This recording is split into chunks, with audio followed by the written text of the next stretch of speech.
apalagi sekarang ada teknologi mekanis. Dalam 5 tahun saya akan perbanyak, jadi mekanis itu lahannya kecil tapi isinya banyak gitu ya, bertingkat. Ada di Cikini contohnya. Nah itu tadi habis dari pasar, kalau nggak salah Kang Emil punya program khusus untuk pasar, termasuk yang berhubungan dengan hunian, mungkin bisa di-share apa ya?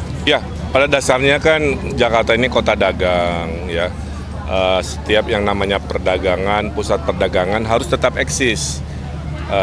Tapi curhatan generasi milenial tuh mereka merasa generasi mereka itu sudah tidak bisa punya mimpi tinggal di tengah Jakarta lagi.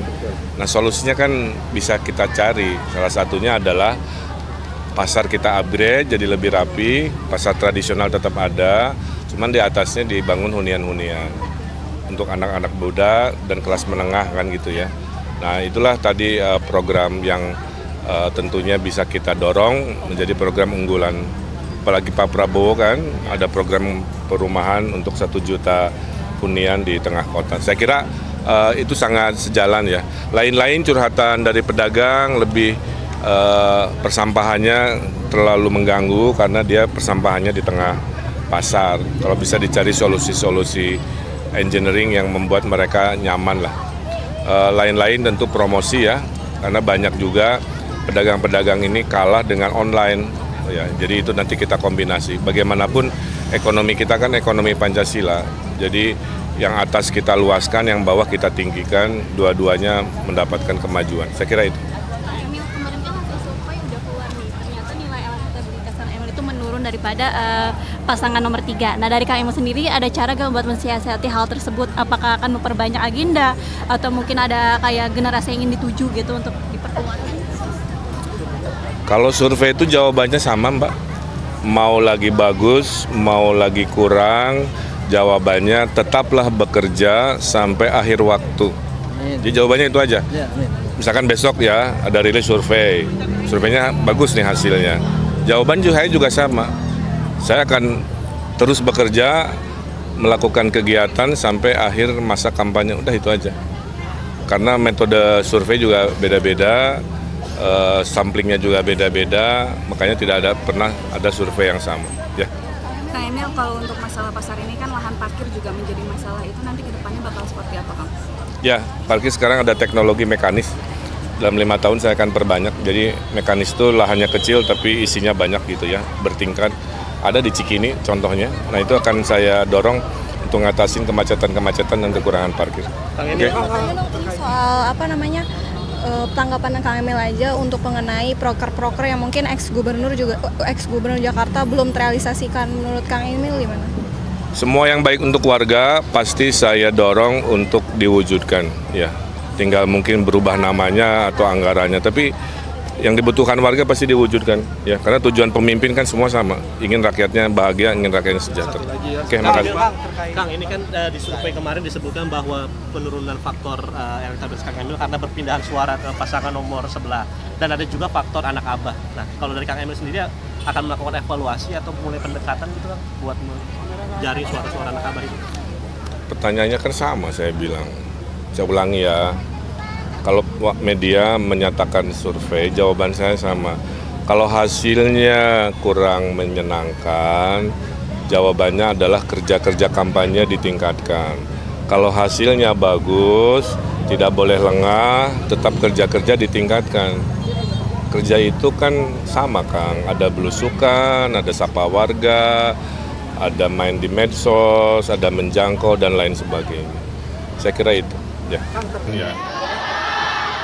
Mau emok sila di sini, biar dekat sama saya. Yuk pindah sini.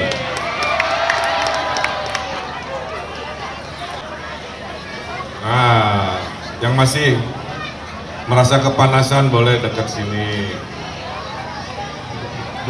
Doakan tidak runtuh ya. Oh, jawabnya kurang kenceng. Ini saya ada pantun nih. Karena nanti Pak Gubernur punya program ngasih modal tanpa bunga berbunga, tanpa agunan, dari 500.000 sampai 10 juta ya. Oh ketawa, betul.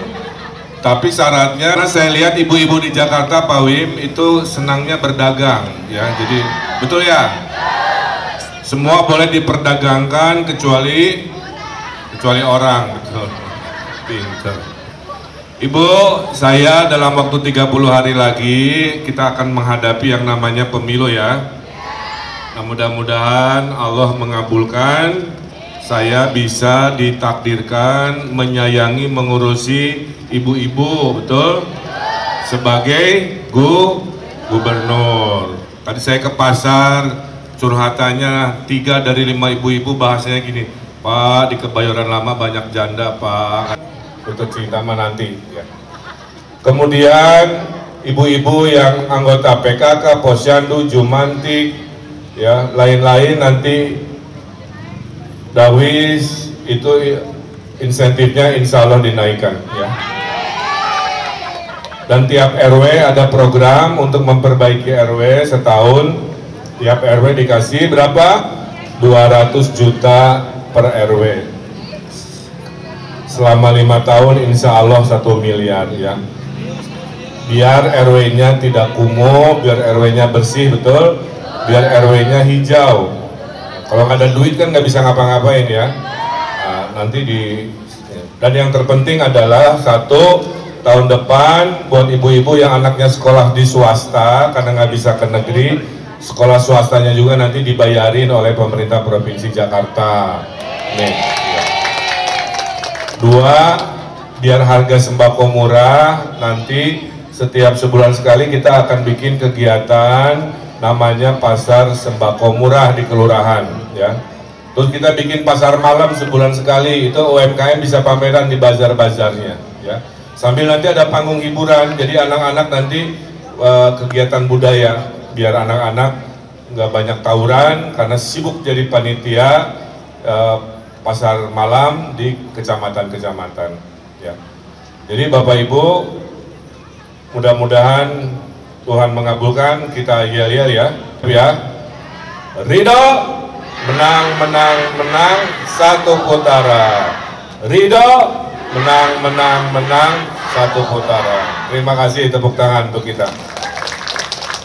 Jadi itu teman-teman se-RT, se-RW, sekampung ya, kasih tahu mantan-mantan pacarnya dulu ya.